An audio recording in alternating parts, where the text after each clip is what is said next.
تعرف ان الرايت انترنال جوجلر فين هو الوريد المفضل لوضع السي في سي او السنترال فينوس كاسيتر لو قارناه بالسبكليفيان او الفيمورال فين او حتى الليفت انترنال جوجلر فين.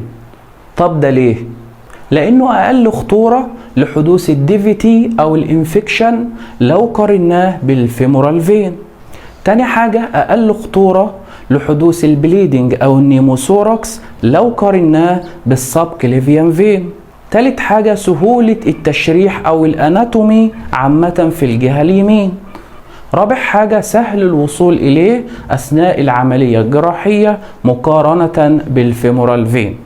لو عايز تستفيد معانا كل يوم معلومة طبية او تمريضية اشترك معانا في القناة وفعل زر الجرس، وإن شاء الله معانا هتتعلم التمريض كعلم ومهارة من A to Z.